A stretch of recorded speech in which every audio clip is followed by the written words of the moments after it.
Morning students, ये video class 6 के लिए है और हम पढ़ रहे हैं एसएसटी।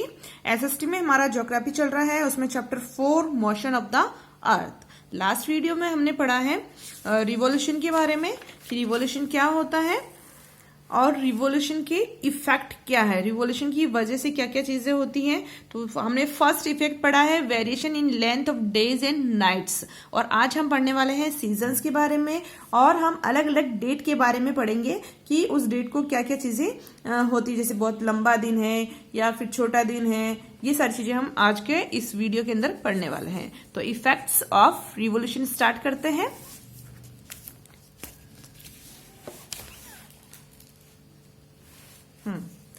तो फर्स्ट हमने पढ़ लिया था variation in length of days and nights and second है सीजन्स। ठीक है, सीजन्स में पढ़ेंगे हम कि सीजन्स मेनली सीजन्स किसकी वजह से हो रहा है, रिवॉल्यूशन की वजह से होते हैं, है ना। मौसम किसकी वजह से बदल रहे हैं, रिवॉल्यूशन की वजह से, है ना। तो a year is divided into 4 seasons. एक साल को हम 4 सीजन के अंदर डिवाइड करते हैं। कौन कौन से, summer, winter, spring and autumn. ये 4 सीजन में हमने इसको डिवाइड करा है। Change off season is caused by the revolution of the earth and the inclination of earth axis. और ये जो मौसम जो बदलते हैं ना, कि सर्दी आ रही है, गर्मी आ रही है, पतझड़ आ रहा है, वसंत ऋतु आ रही है, किसकी वजह से हो रहा है, रिवोल्यूशन की वजह से हो रहा है। और रिवोल्यूशन की वजह से और अर्थ के झुकाव की वजह से, ठीक है, ये इसका मुख्य कारण है। तो revolution and inclination of earth axis, इनकी वजह से क्या होता है, मौसम में बदलाव आता है ना। जैसे कि समर, विंटर, स्प्रिंग, जैसे अभी सर्दियां चल रही है, इससे पहले क्या था, बारिश का मौसम था, है ना। उससे पहले क्या था, गर्मी थी। तो इस तरह से ये क्या कहलाते हैं, सीजन्स कहलाते हैं। ठीक है,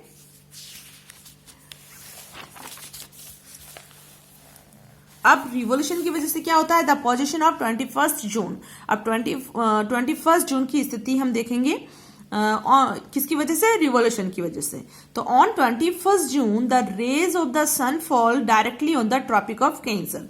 21 जून के दिन क्या होता है, सूर्य की जो किरणें जो होती है वो सीधी ट्रॉपिक ऑफ कैंसर पर पड़ती है।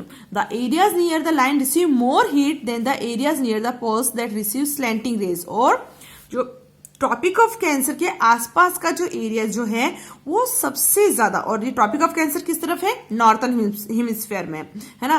तो उत्तरी गोलार्ध के अंदर जो ट्रॉपिक ऑफ कैंसर जो है उसके आसपास का एरिया जो है वो बहुत ज्यादा हीट प्राप्त करता है, बजाय जो पोल्स की बजाय, है ना। क्योंकि पोल्स की तरफ तो स्लैटिंग हो जाती है, सूर्य की किरणें तिरछी हो जाती है, तो इसकी वजह से वहां पर ज्यादा रोशनी नहीं होती है। तो ट्रॉपिक ऑफ कैंसर पर सीधी किरणें पड़ती है और यहाँ पर ज्यादा हीट मिलती है। Days are longer than nights in the northern hemisphere and the temperature is high. और इसकी वजह से क्या होता है, जो दिन जो होते हैं वो लंबे होते हैं और रातें कैसी होती है, छोटी होती है नॉर्थर्न हेमिस्फीयर के अंदर।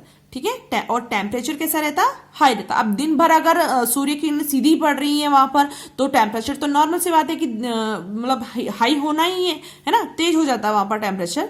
And the sun rays are direct and the duration of day light is longer, so it is summer in the northern hemisphere.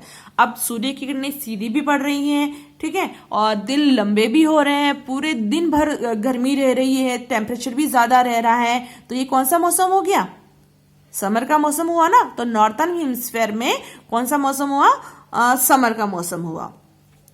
On 21 June the northern hemisphere experience the longest day and the shortest night of the year. देखो बहुत ही most important चीज है कि 21 जून को northern hemisphere में, उत्तरी गोलार्ध में सबसे लंबा दिन और सबसे छोटी रात महसूस करी जाती है 21 जून के दिन। ठीक है, और इसे क्या कहा जाता है, दिस इज समर सोलास्टिक के नाम से भी इसे जाना जाता है। 21 जून को समर सोलास्टिक के नाम से भी जाना जाता है। समर सोलास्टिक क्यों कहा जाता है, क्योंकि इस दिन सबसे लंबा दिन होता है और छोटी रात होती है नॉर्थर्न हेमिस्फीयर में, तो इसे कहा जाता है समर सोलास्टिक। ठीक है, and while so in southern hemisphere the nights are longer than the days and it is winter season there. और इसका उल्टा क्या होगा, विपरीत क्या होगा, साउदर्न हेमिस्फीयर में नाइट जो होती है वो लंबी होगी और दिन छोटे हो जाएंगे। ठीक है, और वहां पर विंटर सीजन हो जाएगा। ठीक है। जैसे आपको तो ये तो पता ही है ना कि सूरज के सामने जो एरिया आ जाएगा, है ना, तो वहां पर तो जैसे एक तरफ जो उत्तरी गोलार्ध में क्या हो जाएगी, गर्मी हो जाएगी, और दक्षिणी गोलार्ध में क्या हो जाएगा, सर्दी हो जाएगी। ठीक है। जैसे कि मैं आपको एक डायग्राम से थोड़ा और कंफर्म करवा देती हूँ। जैसे कि एक डायग्राम जैसे मैंने आपको बताया था, ठीक है, ये ट्रॉपिक ऑफ कैंसर है। अब सन जैसे यहाँ पर राउंड करता हुआ जैसे यहाँ जाता है, अर्थ भी राउंड करती हुई जा रही है, तो अगर यहाँ पर अर्थ के सामने ये ट्रॉपिक ऑफ कैंसर पर सीधी किरणें गिर रही है यहाँ पर, तो इसकी वजह से यहाँ पर का जो टेम्परेचर जो है वो बहुत ज्यादा हो जाता है ना, हीटिंग यहाँ पर ज्यादा हो जाती है। और जो फ्रीज्ड जो साउथर्न पॉल जो है, साउथर्न जो हेमिस्फीयर जो है, यहाँ पर क्या हो जाएगी, यहाँ की किरणें तिरछी पड़ती है, स्लैंटिंग हो जाती है, तो इस कारण यहाँ पर क्या हो जाती है, विंटर हो जाती है। ठीक है। और इधर क्या हो जाएगी, समर हो जाएगा। ठीक है। तो इसमें यहाँ पर जो दिन जो है 21 जून के दिन सबसे लंबा दिन होता है और सबसे छोटी रात होती है, तो ये क्या कहलाता है, समर सोलास्टिक भी कहलाता है। और उसका उल्टा इधर हो जाता है, और इधर क्या हो जाएगा, सबसे जो लंबी रात हो जाएगी और दिन छोटा हो जाएगा। ठीक है। अब है द पोजीशन ऑन 21 एंड 22 दिसंबर, 21 और 22 दिसंबर की स्थिति क्या होती है यहाँ पर साउथर्न हेमिस्फीयर में।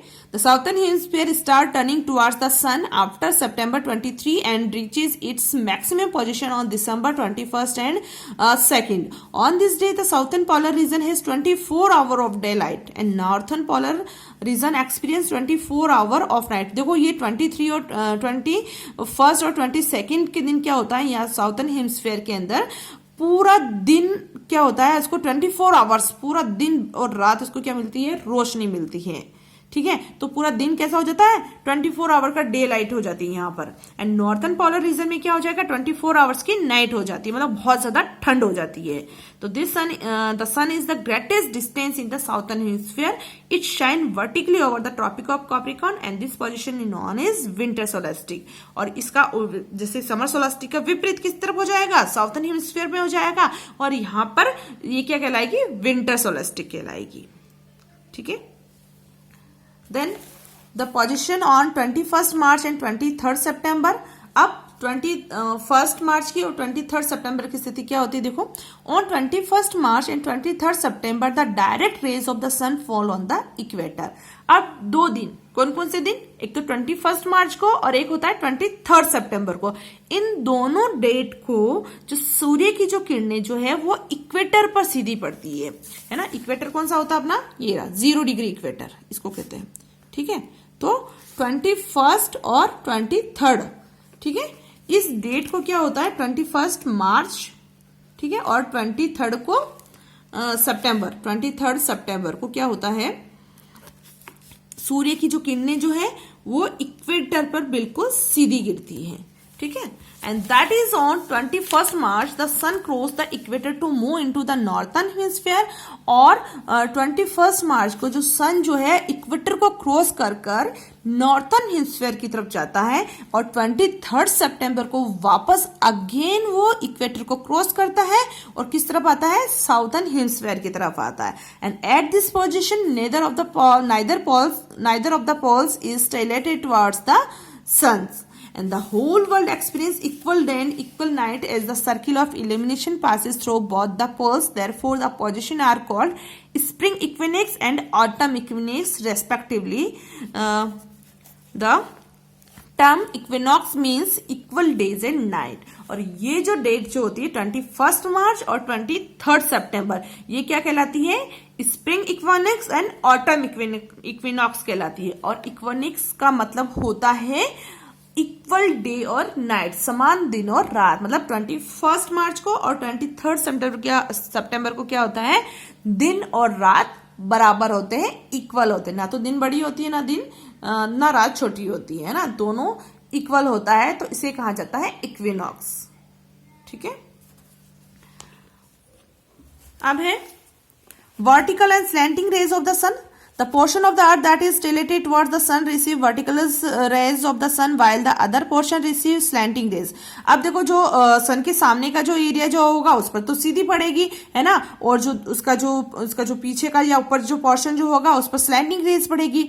Vertical rays give more heat, जो सीधी जो पड़ रही है तो उस पर तो मोर हीटिंग होगी, है ना, देन स्लैंटिंग रेज की, है ना, जो एक तो तिरछी रेज पड़ रही है और एक वर्टिकल पड़ रही है, तो स्लैंटिंग की जो रेज जो होगी वो थोड़ा कम हीटिंग होगी। This is because the vertical rays are concentrated in smaller areas while the slanting rays are spread out over a large area। ये इस वजह से हो रहा है क्योंकि वर्टिकल रेज जो है वो कुछ एरिया को कवर कर रही है और कुछ एरिया को कवर करने की वजह से क्या हो रहा है, उस पर ज्यादा रेज पड़ रही है तो वो जल्दी हीट हो रहा है, ठीक है, और छोटे से एरिया को कवर करती है। And slanting rays are spread out over a larger areas. और स्लैटिंग अगर तिरछी पड़ रही तो कोई भी अगर तिरछी चीज जा रही है तो वो लंबी चीज तक जाएगी, है ना, दूर तक जा रही है, तिरछी जा रही है तो, है ना, तो उसकी वजह से क्या हो जाएगा, जो वो बहुत बड़े एरिया को कवर करती है तो उसकी जो हीटिंग जो होती है वो कम हो जाती है। Also the vertical rays pass through a shorter distance of the atmosphere than the slanting rays, thus they loss less heat. और जो वर्टिकल रेज जो होती है वो थोड़ी कम दूरी भी डिस्टेंस को पास करती हैं, तो इसकी वजह से जो हीटिंग भी उसकी कम मतलब खर्च होती है, लॉस होती है, ठीक है। तो ये वर्टिकल एंड स्लैटिंग रेज का सन का ये रीजन था कि ये जो वर्टिकल जो होती है वो एक छोटे एरिया को कवर करती है तो जिसकी वजह से वहां पर हीटिंग ज्यादा मिलती है, और स्लैटिंग रेज जो होती है जैसे आप कोई जैसे ये सन है और इसके पास का एरिया यहाँ पर ही अगर हीटिंग जानी है तो इस जगह को अगर वो कवर कर रही है तो इसकी वजह से क्या हो रहा है कि यहाँ पर ज्यादा हीटिंग हो रही है, ठीक है। और अगर स्लैटिंग है और बहुत बड़े एरिया को कवर करती हुई जा रही है तो नेचुरल सी बात है कि वहां पर क्या होगा, हीटिंग कम होगी क्योंकि वो एक बड़े एरिया को कवर कर रही है, ठीक है। तो आज का हमारा चैप्टर यहाँ पर खत्म होता है। होमवर्क बता रही हूँ आपको, स्टार्ट करिए लिखना। फर्स्ट क्वेश्चन है tick the correct option. The movement of the अर्थ हो गया था क्या ये?